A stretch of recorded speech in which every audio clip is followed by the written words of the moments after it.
Olá, mais uma vez estamos aqui no nosso canal Conceitos Teológicos. Este quem vos fala é o teólogo Rafael Cardoso e juntos vamos estar abordando mais uma vez mais uma lição da nossa revista Betel, desta feita já a lição de número 3, ao qual tem um tema bastante profícuo para nós tratarmos desta feita, participando com consciência e alegria da manutenção do serviço. Que serviço? Do serviço da casa do Senhor. Pois bem, vamos estar abordando sobre esta importante e causticante lição que fala sobre manutenção. O que vem à nossa mente quando nós pensamos em manutenção? A primeira coisa que vem à mente é gasto. Quando nós pensamos em manutenção, a primeira coisa que vem é dispêndio, gasto. Você, por exemplo, tem o seu carro, você precisa fazer uma manutenção corriqueira nele, porque senão você vai perder o seu bem. De igual modo, você que tem aí a sua casa, você também precisa fazer uma manutenção na sua casa, porque senão vai se deteriorar. De igual forma, você também tem o seu casamento, também precisa fazer uma manutenção no seu casamento e vai gastar. Precisa levar a esposa para um passeio, um restaurante, né? Pagar alguma coisa, uma roupa. Então, tudo precisa de manutenção. E é ignorância nossa pensarmos que a casa do Senhor, quando se trata de coisas espirituais, não precisa também de manutenção. E justamente vamos estar vendo nessa lição de número 3 algo bastante importante. Vamos para o textuário para nós não ficarmos em nossas palavras. Está baseado em Êxodo, capítulo 35, verso 21. E veio todo homem a quem o seu coração moveu, e todo aquele cujo espírito voluntariamente o estimulou. E trouxeram a oferta alçada ao Senhor para a obra da tenda da congregação e para todo o seu serviço e para os vestidos santos. Texto de referência, o leitor em classe, está baseado lá em 1 Crônicas 29, 3, 4, 5 e 6. Pois bem, nós notemos que, para nós entendermos um pouco o que vamos estar falando, abordando, uma certa feita, Moisés ele começou a construção do tabernáculo. E ele pediu o povo para que trouxesse ofertas, para que fosse construído ali o tabernáculo. O povo, voluntariamente, começou a levar as ofertas para a construção do tabernáculo com alegria, de tal modo que Moisés precisou intervir e pedir para o povo não trazer mais, que já tinha o suficiente. Tudo na obra nós precisamos de manutenção, tudo na obra nós precisamos de utilizar de ofertas, de dízimos do povo. Por quê? Porque nós não temos o apoio do governo. Vamos imaginar, por exemplo, você aí na sua igreja, quem quer orar de joelhos numa igreja que não tem piso, chão de barro, um chão sujo, quem quer orar? Ninguém quer orar. Todo mundo quer orar num chão que tem um piso. Quem quer cultuar ao Senhor sem um lugar para se assentar, ou com um banco desconfortável? Nós não queremos mais isso hoje. Quem quer estar num lugar abafado, quente, sem pelo menos um ventilador, ou quem sabe um ar-condicionado, nós queremos tudo isso. Quem quer estar numa igreja e não ouvir o que o pregador ou quem está lá adorando ao Senhor está dizendo? Precisamos de microfones, precisamos de som, precisamos pagar a luz. Então, para tudo se precisa de manutenção. Tudo na igreja se precisa de dispêndio, de gasto. E a igreja, ela é um lugar. E como um lugar, é um lugar onde os filhos de Deus, que somos nós, nos reunimos. E como filhos de Deus, nós precisamos cuidar da casa do nosso Pai. E como cuidamos? Como fazemos isso?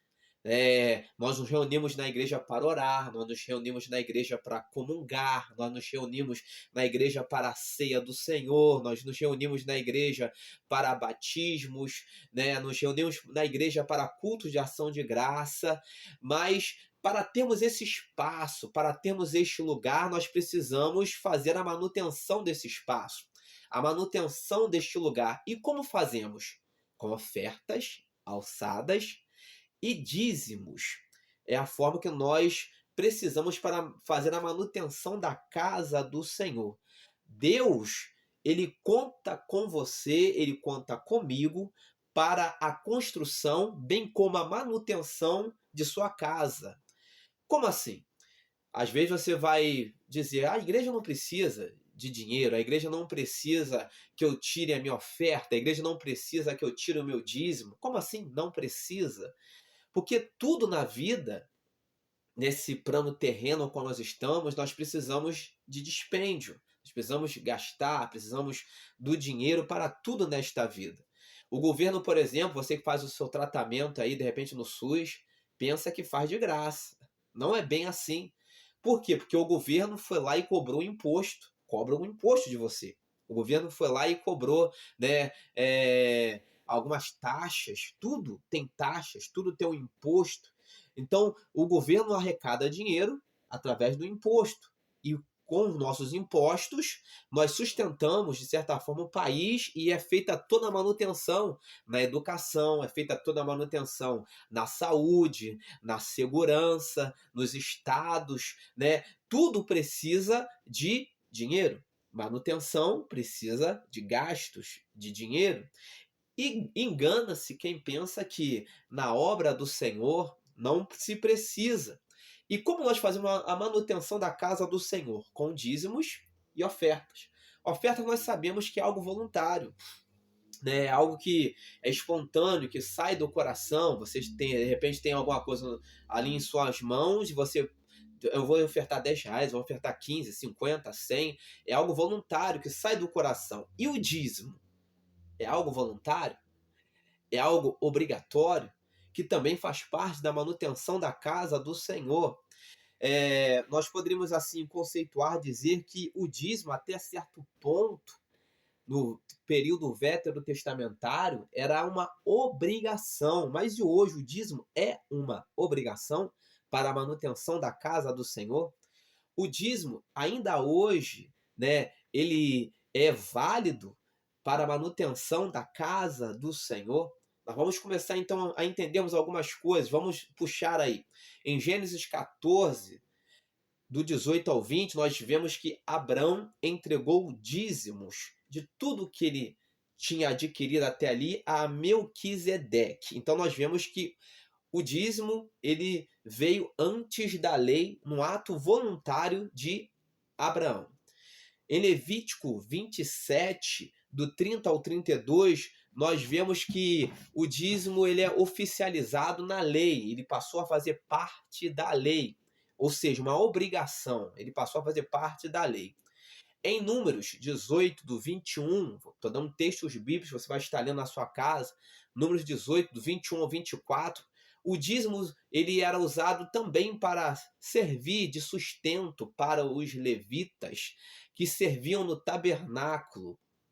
E durante muito tempo o dízimo ele serviu de sustento para os sacerdotes, para os levitas que não trabalhavam, não tinham terras, precisavam comer para a manutenção da casa do Senhor naquele tempo, naquele período. E durante muito tempo, né, era uma obrigação que a lei impunha até o cativeiro. Depois do cativeiro, o povo, ao voltar do exílio, alguns começaram a negligenciar os dízimos para a casa do Senhor, a tal ponto de Deus levantar ali alguns profetas, levantar Malaquias e dizer: trazei todos os dízimos à casa do Senhor para que haja mantimento na minha casa. Então ainda era algo que Deus, requeria do povo naquele tempo, naquele período. E no Novo Testamento, no período veterotestamentário, o dízimo ainda é válido? O que Jesus falou sobre isto? E esta é a grande apória dos nossos dias, do nosso tempo, que alguém diz que o dízimo é coisa da lei, alguém diz que no Novo Testamento não há nada que aporte sobre o dízimo, que dê validade ao dízimo, que isso é algo do Velho Testamento. Mas será que é isto mesmo? Será que ainda hoje a manutenção da casa do Senhor deve se valer de dízimos, sem contar as ofertas? O que Jesus falou sobre isto? Em Mateus 23, nós temos um texto emblemático de uma fala de Jesus, ao qual Jesus censura os fariseus que eram meticulosos na entrega dos dízimos, mas eles negligenciavam algumas coisas, como a justiça, a misericórdia e a fé. E Jesus foi bem pontual ao dizer: deveis fazer estas coisas e não omitir outras, ou, né, outras coisas, a juízo, a misericórdia e a fé. Então ele falou: faça uma coisa alinhada à outra. Cumpra a lei, mas cumpra também outras coisas que também estão na lei: a justiça, a misericórdia e a fé. Então, entendemos que Jesus não estava censurando o dízimo, ele não estava negligenciando o dízimo, ele estava dizendo que deveria fazer uma coisa e também fazer outra. O dízimo, nós vemos que durante o período do Novo Testamento, ele não foi ordenado como mandamento aos cristãos. Nós não vemos no Novo Testamento, nós fomos sinceros, nós não vamos ver no Novo Testamento o dízimo sendo colocado como mandamento aos cristãos. Mas nós entendemos que nós trabalhamos com princípios. E o Novo Testamento fala sobre alguns princípios, e o princípio da generosidade, ele prossegue. Em 2 Coríntios, capítulo 9, do 6 ao 7, o apóstolo diz: Deus ama ao que dá com alegria. Então, você ofertar a Deus, você entregar a Deus com alegria, Deus ama, Deus honra. Nós vemos também em Atos, capítulo 2, verso 44 ao 45, e eu vejo um grande problema nesse texto, para muitos, um grande problema nesse texto, porque fala que os cristãos eram tão devotos a Deus, os cristãos da igreja primitiva, da era apostólica, eram tão devotos a Deus que eles iam além da lei. E este é o ponto nevrálgico, né, que nós queremos chegar. Eles eram tão devotos, amavam tanto a Deus, que eles iam além da lei. Eles davam mais do que 10%. O que eles faziam? Eles vendiam tudo e entregavam aos pés dos apóstolos, aos pés daqueles que administravam os recursos para a casa do Senhor. Então nós vemos que o dízimo ele não é abolido, mas ele se transforma em um princípio. Que princípio é esse? Um princípio de doação voluntária e generosa. Se nós olharmos para o período do Novo Testamento, vamos ver que a lei ficou para trás, mas o princípio permanece, que é o princípio da generosidade. E o princípio ele vai além, na graça ele vai além. Os cristãos da igreja primitiva, eles não davam apenas 10% como um ato obrigatório, eles davam tudo que eles podiam, tudo que eles tinham, eles davam além dos 10%, um ato voluntário e generoso. Então nós podemos entender que para a manutenção da casa do Senhor, nós precisamos dar além do que a lei determina. Precisamos dar tudo o que pudermos, ou tudo o que podemos, conforme as nossas forças, né, financeiras, conforme nós tivermos condições. Não um ato obrigatório. Nada para Deus deve ser feito como obrigação. Eu até costumo dizer, e gostaria que fosse bem frisado isso: se você entrega o dízimo na casa do Senhor como ato obrigatório, não entregue, porque Deus ama o que dá com alegria. Quando você entregar algo para o Senhor, seja o seu dízimo, a sua oferta, entregue de todo o coração, de toda a sua alma, com todo o seu ser, como ato de generosidade por aquilo que Deus tem feito na sua história, na sua vida. A casa do Senhor também precisa de manutenção.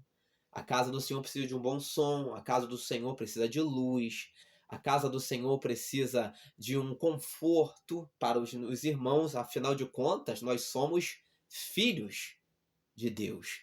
E como filhos de Deus, devemos usufruir daquilo que é bom, de um ambiente bom, sadio. E para isto, os filhos precisam chegar juntos para a manutenção da casa do Pai. Tem gostado do nosso conteúdo? Deixa o seu like, se inscreva em nosso canal. Então nós entendemos aqui que nós precisamos participar com consciência e alegria da manutenção do serviço da casa do Senhor. É tudo um ato de generosidade. O dízimo é um ato de fé, um ato generoso. A oferta também é um ato de fé, um ato generoso. Não precisa ser pesado, não precisa ser imposto. Infelizmente, muitas igrejas, algumas pessoas, alguns pastores, alguns líderes impõem algumas coisas, mas entenda que antes da imposição de alguém, que na lei era algo imposto, deve ser um princípio que cada crente, cada servo do Senhor precisa carregar dentro de si. Eu também faço parte deste reino. Eu também faço parte, e como participante, eu também devo fazer parte da manutenção da casa do Senhor. E tudo deve se partir do coração de forma voluntária. Que o Senhor nos ajude a sermos voluntários na sua obra em todos os aspectos, né? No serviço da obra, no espiritual e também no material. Deixa o seu like, se inscreva em nosso canal e nos ajude a propagarmos palavra de verdade. Que Deus abençoe a sua casa, a sua família em Cristo Jesus.